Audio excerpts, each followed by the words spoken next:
We are tracking wildfires both in Canada and the United States. We're going to start in Northern California, though, where they have turned deadly. At least 6 people dead. Thousands more have been forced out of their homes. CTV's Angie Seth has all the details from the States. And this Carr fire, Angie, as it's now called, is being considered the most destructive in California's history. That's right. It is relentless, basically, Todd. Right now, it's burned more than 1,000 structures and ripped through more than 100,000 acres. We're talking about an area that is, in fact, bigger than the size of Denver. And that fire is now 20% contained. That's up from 5% on Sunday when it grew in size due to dry conditions.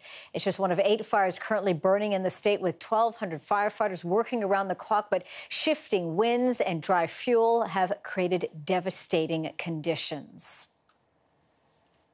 It's much worse than it used to be, according to the old timers that lived up here for years and years.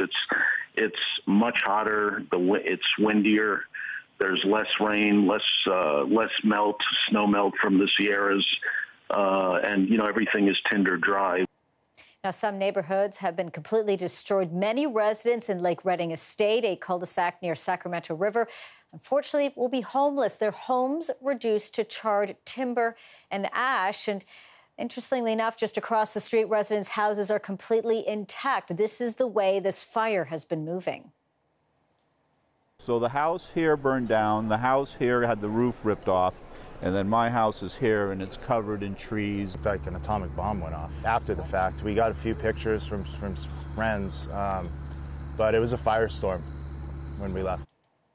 In some cases, the fire is spreading so quickly, residents are being asked to evacuate, Todd, with less than an hour's notice. All right, and the biggest fire here is so intense in California. This is really disturbing. It's actually creating its own weather system, Angie? It is. It's, in fact, that intense. And I'm going to tell you about that now, Todd. As we mentioned before, this is the Carr fire that we're talking about, and it's forming because it is so hot. It is so large. It is forming what's being called a pyrocumulus cloud formation. These look like mushroom clouds.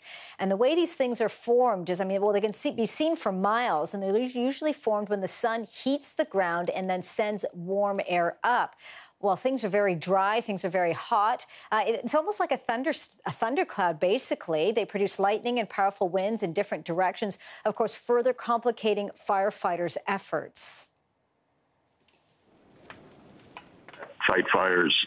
They're so heroic. They march off into the woods, right into the, where the fire is, and, carrying pickaxes and shovels and dragging hoses. And when you see them come out of the woods, they just look like they've been to war, and they have been.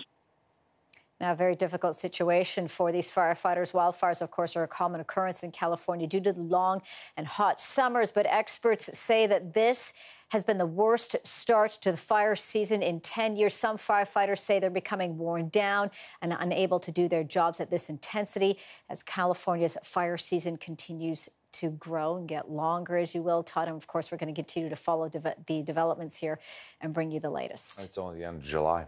Lots I know. more ahead. I know. All right, Angie Seth with the very latest. Thanks, Angie, for that.